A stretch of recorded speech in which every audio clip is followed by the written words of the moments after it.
The island was bought by Tibetan Buddhists some 15, 16 years ago, and their main base is in Samyeling Monastery, which is in Dumfriesshire, near Lockerbie Langham area. And you can see the man standing there is Lama Yeshe, the monk in the yellow and red. He's the abbot of Samyeling, and he's the director of the Holy Isle project. So, Holy Island and the centre is not a monastery. We're not a Buddhist centre, we're not a monastery.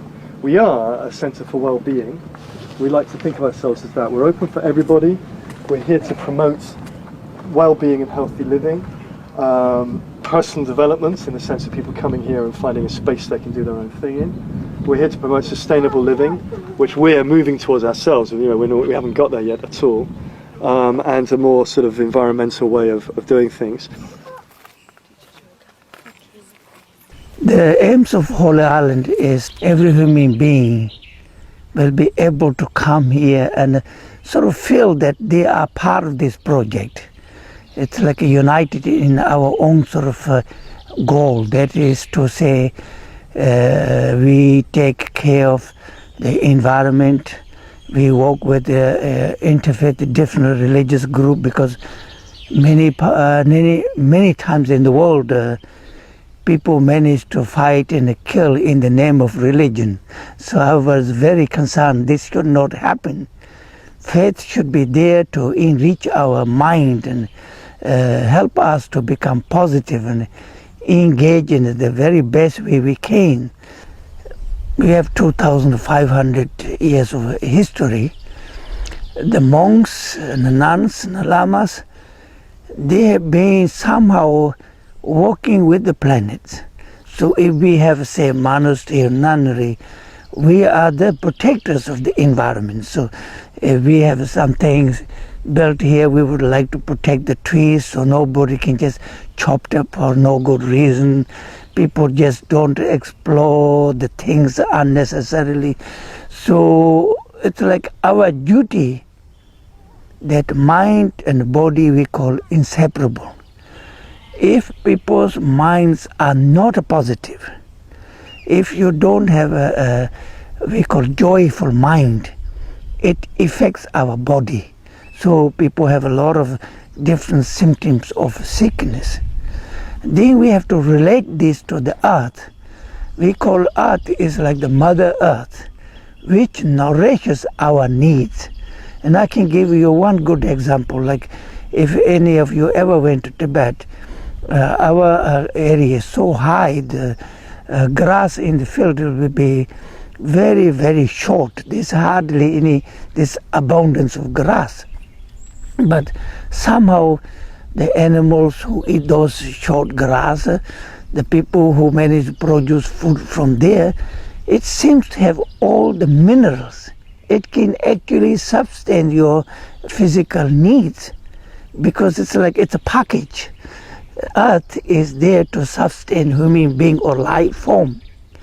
What happened in the New Age is in the name of development, in the name of progress, we indiscriminately have taken everything out of the ground, earth. So if you take all the minerals out, then we can make bigger, nice looking apples, or we can have a bigger supermarket and so much abundance of food and all looks nice and beautiful. But there isn't enough nourishment. So that's why we end up need to take all this vitamin A, B, C, minerals.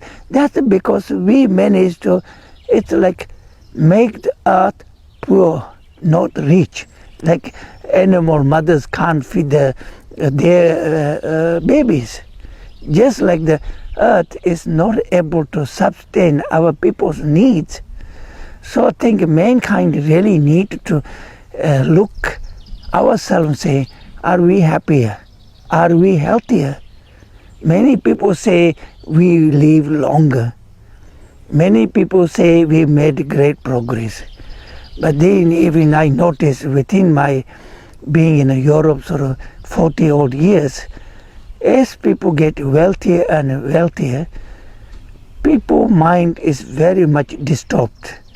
It causes so much unnecessary stress, so much challenge, and we need so much energy. So we are more or less able to sort of use everything we can get hold of. So then we have to think, what is future for next generation if we take everything you can get hold of? But gradually, what I would like to see is a Holy Island is absolutely self-containing a community. They're able to produce their own food. They're able to somehow create their own sort of consumption of energy, like electricity. I wish to have this wind farm here, because the wind is something plant. It looks like our option at the moment is going to be a 25 kilowatt windmill at each end, which will make a big difference at that end, because we've got a all year round occupancy, and most of the wind generated is in the winter, and we've also got all the rooms have got storage heaters down there, so we can more or less heat the place from that 25 k's that we'll get from that windmill. And here it'll just have to fit in. There'll be certain times, maybe in the winter, when here will be a little bit of sell back to the grid, maybe not much, but and in the summer it should significantly reduce the bills anyway.